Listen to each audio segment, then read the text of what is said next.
Hey there, welcome back to Dishes and Wishes. I am Philip, and today I am excited to be sharing with you a selection of items that most of which I recently found at a Goodwill haul. Some of the pieces are actually from my private collection that I thought that you might be interested to see, and everything else is for sale, and you can buy these things directly from me at the channel by leaving me a message or emailing us at dishesandwishes8@gmail.com. So yes, today's show I'm going to be sharing with you some beautiful vintage American glass, some hand-colored transferware, antique porcelain from various towns and cities in America. Admittedly, today's grouping has a bit of a Maine feel to it, but I can't do anything about that. I'm just going to show you the variety of items also that you'll find these images on. So perhaps they'll catch your eye next time you're in the store. And lastly, I'm going to be sharing with you a real popular American dinnerware pattern from the 1930s.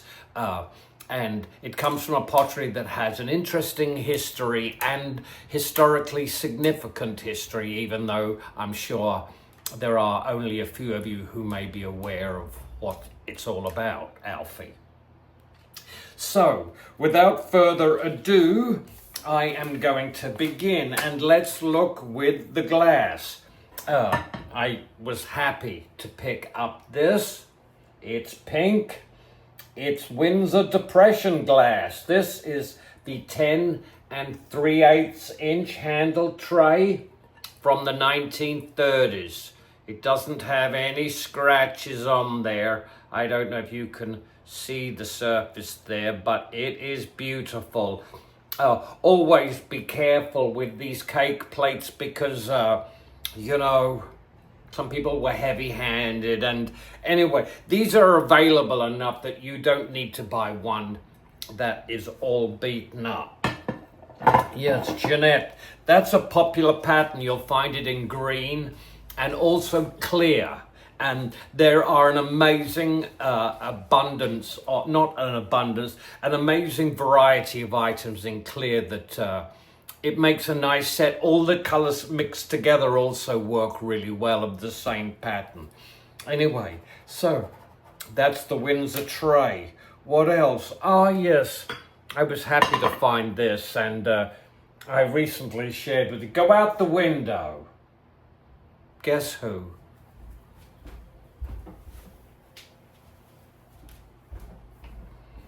I just opened the window in the bathroom so the little rat wouldn't bother me. And yet, here you are, sweetie. Right, what do you have to say for yourself? Nothing. Okay, I'm just going to open the door and kick his ass out. There you go, sweetie. Don't come back for a while. Don't kill anything. Anyway, that's young Denny. Ah, yes. So I recently shared with you a handled 6-inch square footed yellow, topaz yellow bowl from Baroque. Here is the 10 7/8 inch Baroque. This is the cracker tray. Hopefully you can see the rim, the center rim in there that the compote sat in. This is it.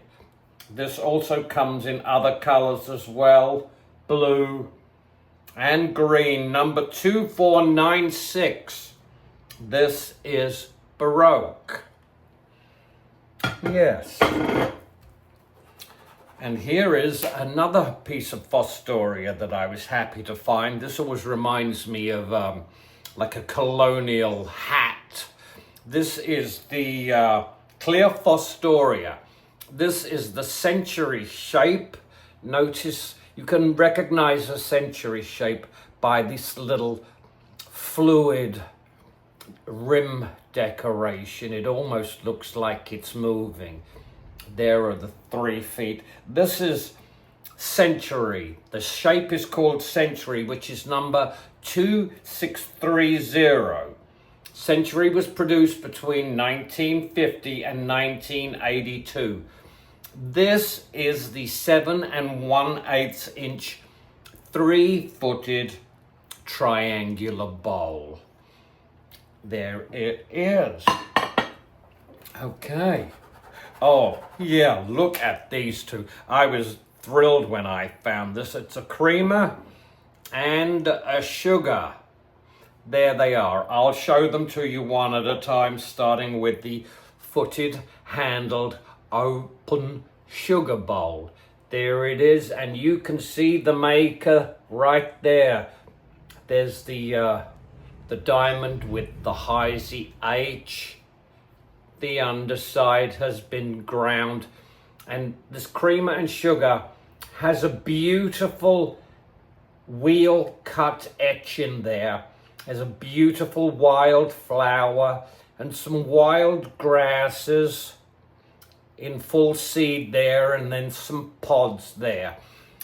Notice this handle. These handles are typical Heisey handles, and you will find, if you see this shape handle, it's a giveaway that it's Heisey. It may not be marked, even though a lot of their items are. These two are in beautiful shape, 3 7/8 inches high. The creamer stands, and here, that's the sugar, excuse me. Here's the creamer. Yes, it too is marked there on the bottom. You can see it. You can look this way too. There, you get a better view of it. Keep it away from the window, you fool. Oh, okay. Anyway, there's the wheel cut. Try to be able to distinguish between wheel cuts, machine cuts, and etching. Yeah. Just for clarity. Anyway, there it is, and I was happy to find those. Clearly from the 1930s, 1920s, maybe a little after that. Now, look at this one. I've actually had this bowl for a while, and it is a 9-inch round bowl. 2, 4, 6, 8. It has panels, 10 of them. Check the handles out. This bowl is footed. 1930s pink depression. I just recently worked out what this pattern is called. Oh, there goes the midnight special. The house is going to shake here, hopefully. Yeah, there it goes. Anyway, so there's the foot. This is from the Molly line, MOLLY, number 725. And you will find pieces from line number 725 in mixtures. Some of the glass companies, including Imperial, would gather a group of pieces from different lines and put them all together, and maybe then etch those pieces all with the same plate etch, and would sell them as a special.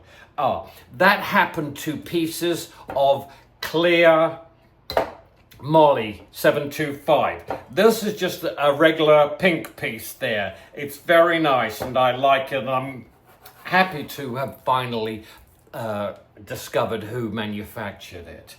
Okay, and lastly, 2 nice pieces that I was thrilled to pick up, both from Jeanette and both from the cube pattern. This first piece here is the 3.5 inch pink cube, open footed, handled, open sugar bowl. And there it is. There is a 2.5 inch, a slightly smaller sugar bowl. So just be aware. They come in green as well, as you're aware, and clear, maybe yellow. So that's the sugar bowl. And I also found this, which is what they call the 4.5-inch deep bowl. Deep this way. Yes, this looks more like a tea bowl. When you would have tea and you would have a few slops in the bottom and you were going to have another cup of tea, you would hand the hostess your cup and she would pour some hot water in your cup to swirl it around and then pour it into a bowl this size. You may sometimes see them called cranberry bowls. We're getting into a grey area. Anyway, I'm just going to have a sip of my coffee in my grey area. This is original Harlequin. Got Art Deco written all over it and chock full of nuts written all inside it. There. So, that is the glass. Next, I should like to share with you more souvenirware. And this first set indicates that, you could buy souvenirware from the smallest one piece to a huge set. And I have here a teapot, a creamer, and a sugar. It's in pink lusterware, and it features a hand-colored black transfer design image of the steel pier from Atlantic City, New Jersey. There it is. I hope it's in focus for you. There's the spout. More tea, Vicar. There's the inside. There's the little old lid. Ornately decorated with cartouches and scrolls in raised relief. Nothing on the bottom.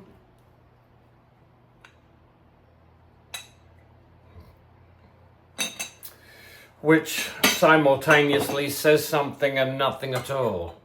So I'm just going to leave it alone and move on here. This is the creamer.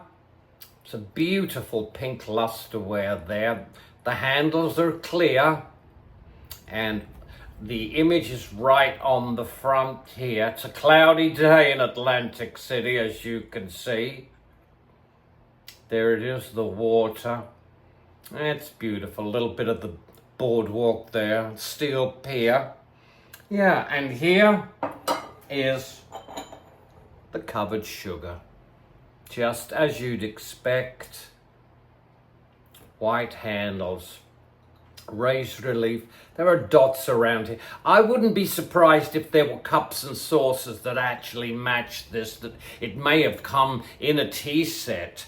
And there may have also been a bowl like this in ceramic. This is, I would imagine this is from around 1910. There's no marks on anything to say that where it was manufactured, which leads me to think that it may have been manufactured in America, but just doesn't look American to me. It's got, well, it's really got Germany written all over it. France didn't really get into this kind of souvenir ware that was, bought predominantly at seaside resorts and towns and points of interest. They were doing other things. So that is from Atlantic City. That's the tea set there. They're out there. Next, Castle, yes. Here's another beautiful piece. This is a miniature cobalt with gold accents. This is a miniature vase, and it features the soldier's monument there. Right. There it is, hand-colored. It's, the soldier's monument. It's in Beverly, Massachusetts. There it is. This vase is you know, 3 and 3/8 inches tall. These were just little space fillers and souvenirs, quick remembrances. But there it is. Let's pop it there. The next one I should like to share with you is this one, and it has a colored image of Castle Rest, which is in the Thousand Islands in New York. There it is. It's a miniature cobalt and gold. It's a porcelain ladies basket, and this was made in Germany for Saharian Oriental store in Clayton, New York. Sometimes, as many times as yes as no, you'll see stamped on the bottom who it was made for here, who sold this, and that was the Saharian Oriental market. Back when Oriental markets were a novelty. Anyway, bizarre even. So, that's the Castle Rest. I'm sure they weren't party animals, right? I hear the cat jumping through the window. Next, what are we going to show you? Ah, yes, here, from Old Orchard Beach, Maine, the Bayview House. This image stretches around here, so you have to show it. Showing it backwards. There it is. Bayview House, Old Orchard Beach. Raised relief cartouches there. It is porcelain. And this was made for J.L. Hackey, Old Orchard Beach, made in Germany. How about that then, folks? What's this, 5 inches, 4 inches tall? Yes, indeed. What else do we have here? We have Oakland Mansion, Gardner, Maine. This type of creamer here, you'll find this souvenir ware on this in 3 sizes. I think there is one smaller than this and one larger, so this is in the middle. I'm not sure if this mansion from Gardner, Maine here is still in existence. This one's also trimmed with gold, and on the bottom it shows you who it was made by. Made for Ludwig, M.S. Ludwig, Gardner, Maine. And there it is. This little 3 3/4 inch creamer. Okay, here's another piece from Old Orchard Beach. This is a cup, cobalt and gold, with a panel featuring the steel pier that used to be in Old Orchard many moons ago. There you see people riding on horses and carriages there. You don't see a car in that shot there, do you? There on the bottom, made in Germany, M. Wolf, Old Orchard Beach, Maine. These are nice pieces there, yeah. Nice cup there, very nice. I've got to show you these. Here is a small pitcher. It's accented with jade green lusterware. This features the Lincoln School, Springvale, Maine. This is now condos. The building still exists, but it's not a school anymore. And here it is, sponge gold on the handling, and there it is on the bottom there. Let me just get my magnifying glass, and I'll read what it says on the bottom. It says, made in Germany for Folsom Brothers. Folsom Brothers. I can't make out the town there. It's just, there's just not enough, even with the magnifying glass. But it's not far from, I'm sure it might even be in Springvale. But anyway, there it is. Here is a small mug featuring the Public Library, Lewiston, Maine. Lots of crimson red. Maybe it's supposed to be in the sunset there. Anyway, surrounded by gold on the front. This was supposed to be what they call a shelf sitter. Right, and make sure you got your teeth in gear before you try to say that, because, well, you probably can't say it 5 times quickly. There's the inside, cute little handle. This may well have been used because there's handle wear here,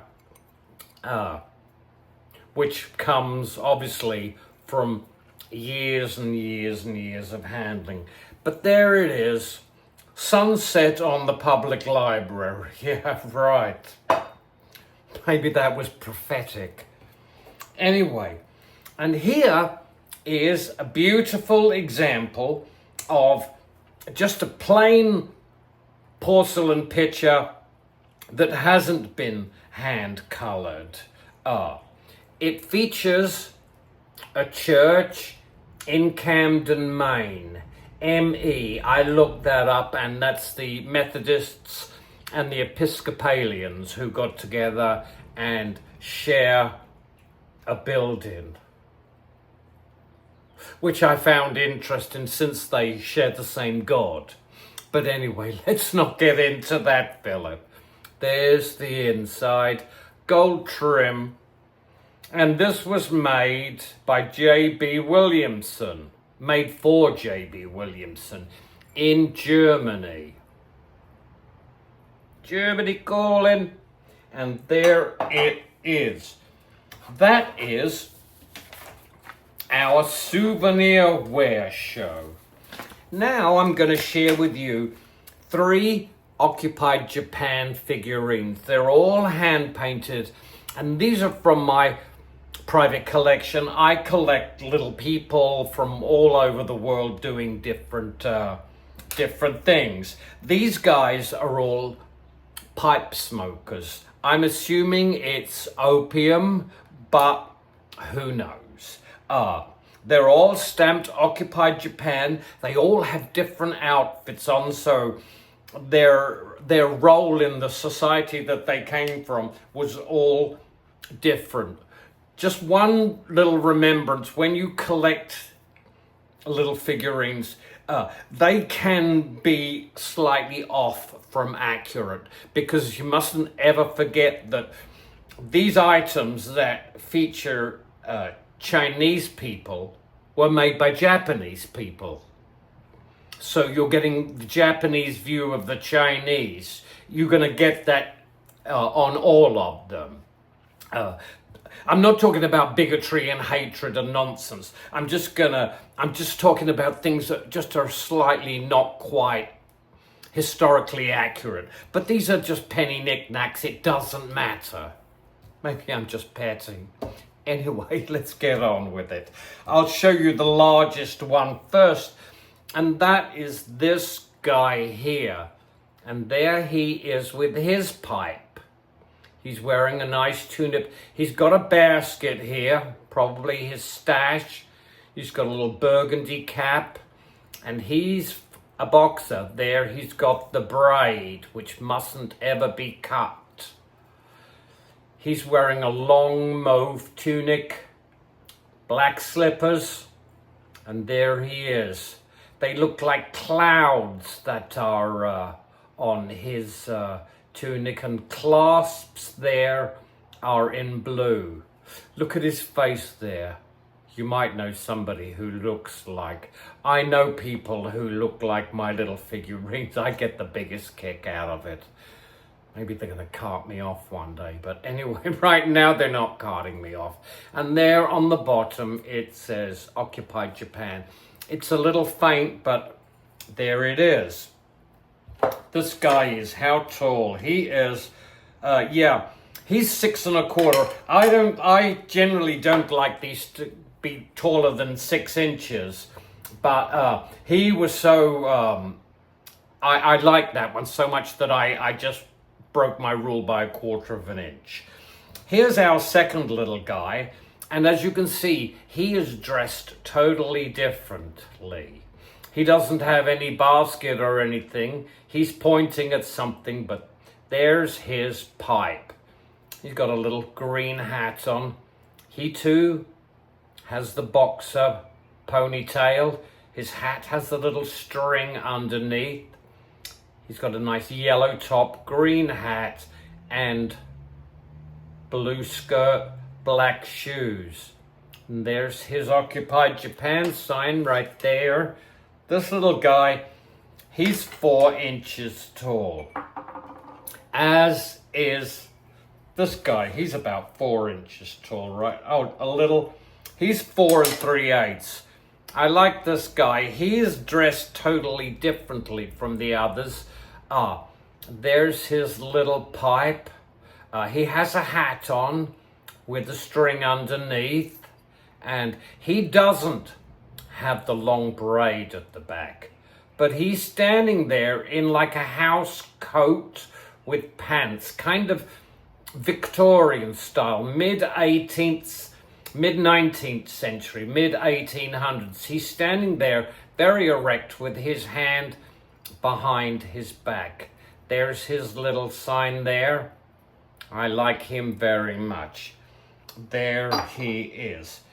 And that is the Occupied Japan.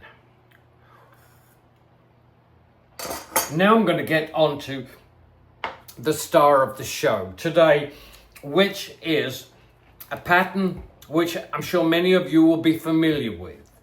The name of the pattern is Mildred, Mildrid. The shape is Oxford.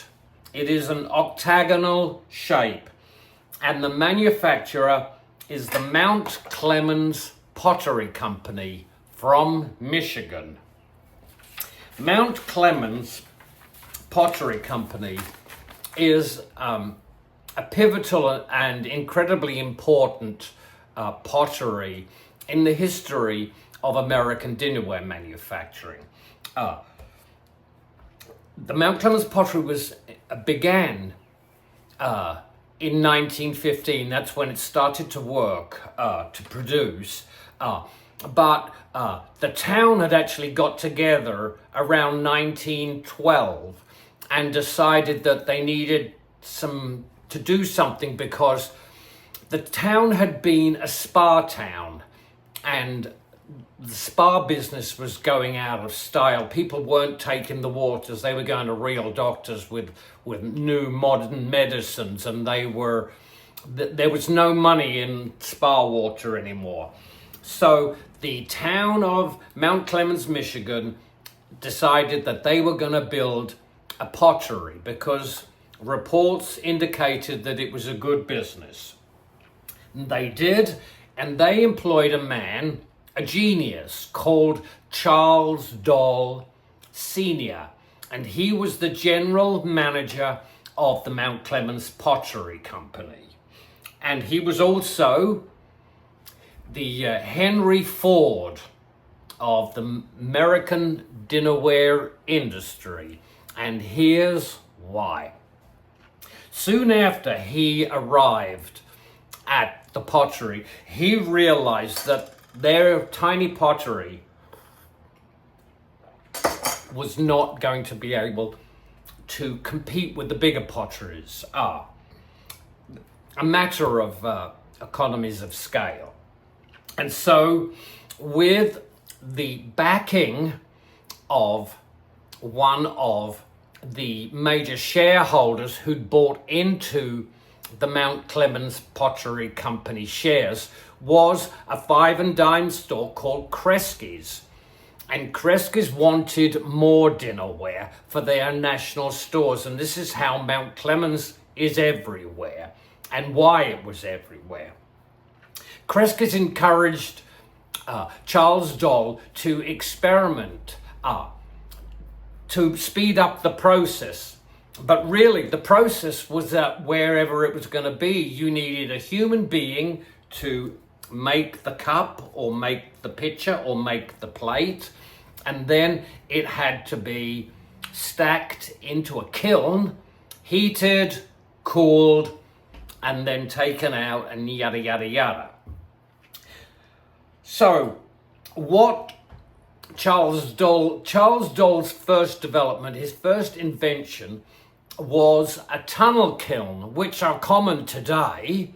But in 1921, when he introduced the tunnel kiln at his small pottery, they were able to go from not even 1,000 pieces a day to 10,000 dozen pieces.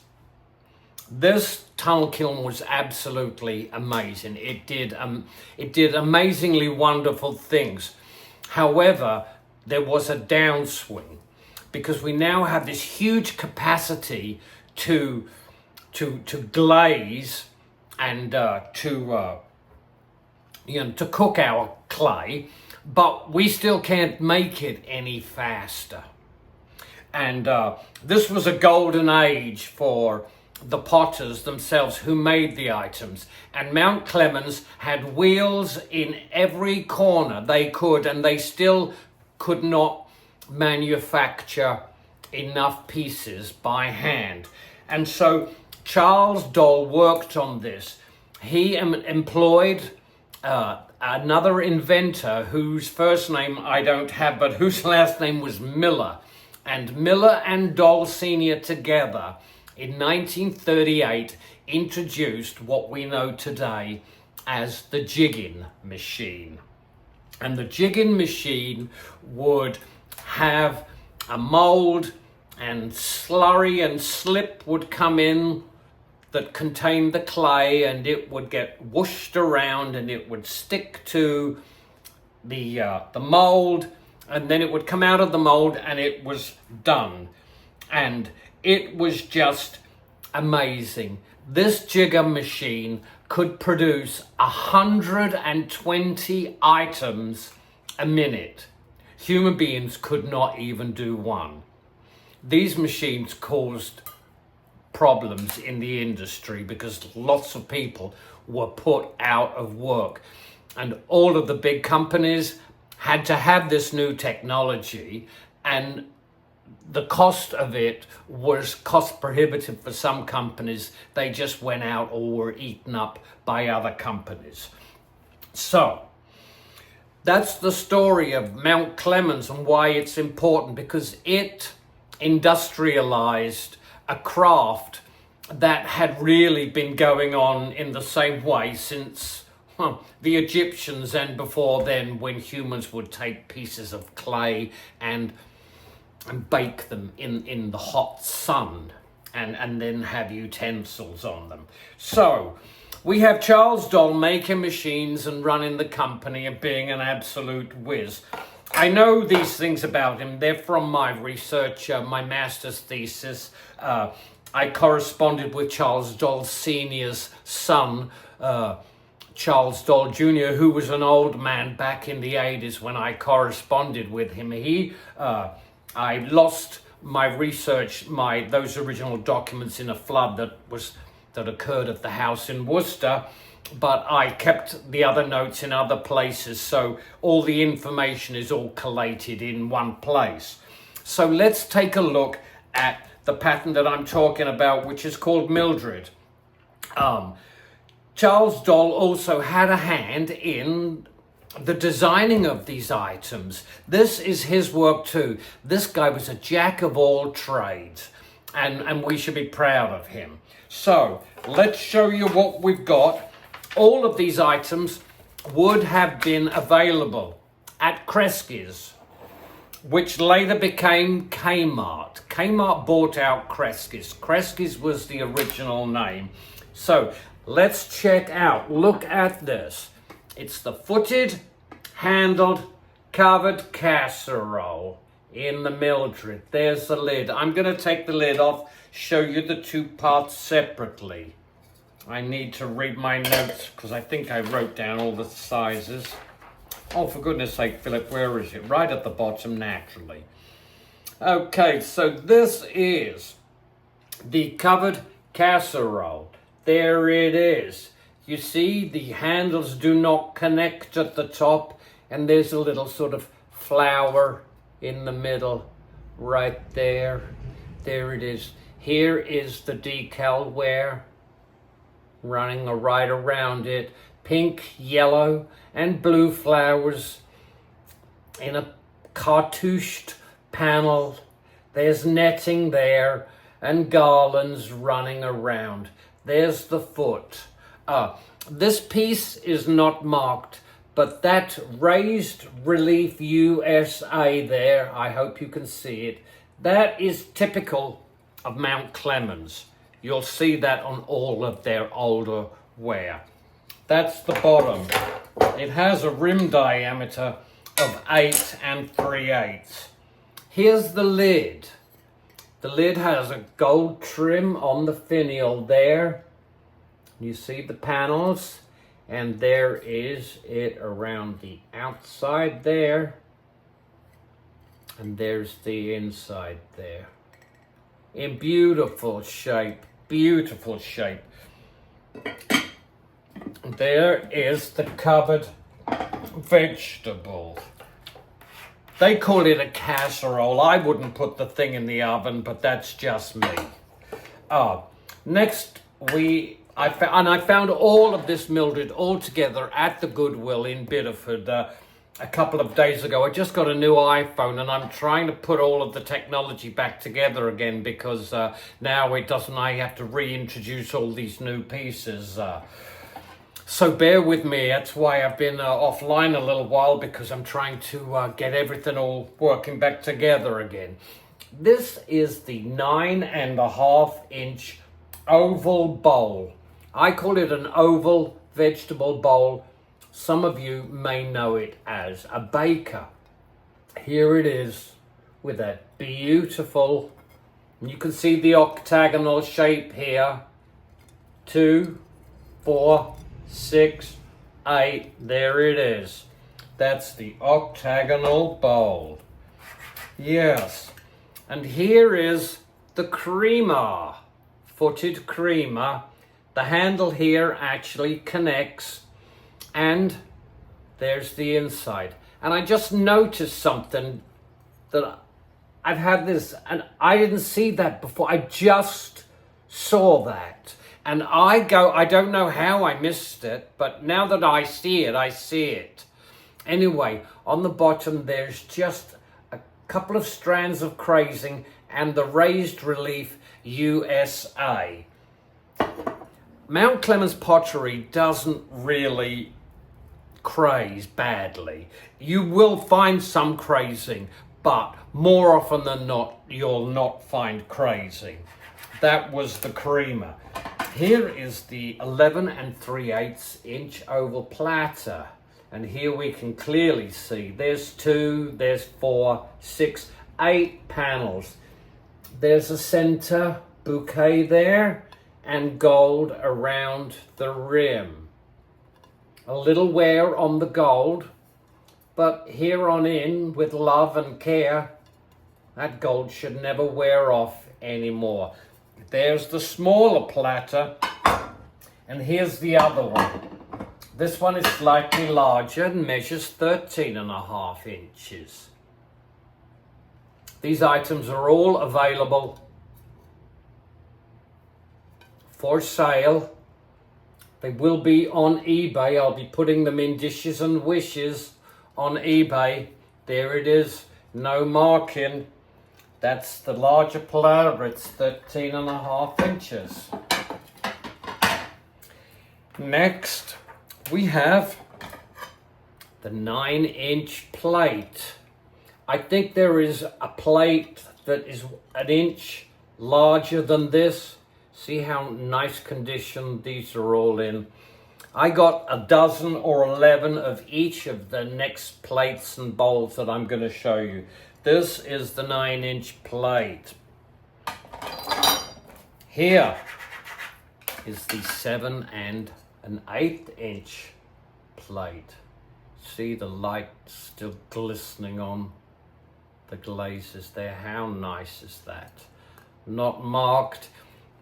You tend not to find the raised USA mark on flatware pieces. It's more common on the hollowware pieces. So that's the 7 and the 1/8-inch plate. And here is the 7 3/4-inch flat soup bowl. Center bouquet and then Mildred around the outside. Beautiful. There it is, unmarked. That's the soup bowl, and here is the fruit dish or the berry bowl. This is 5 inches. There it is, and I hope you enjoy it. Okay, well, there you go, people. That is our show for today. Please like, share, and subscribe. Right now, I'm only on my iPhone. I haven't coordinated it with my laptop, so I can't get on there and whip off hundreds of responses, but I will get to you just as soon as I can. As you can see, the sun is shining through the windows here. I'm going to go out and sit outside and upload this video for you. I hope you have a wonderful day, and I'll see you next time on Dishes and Wishes.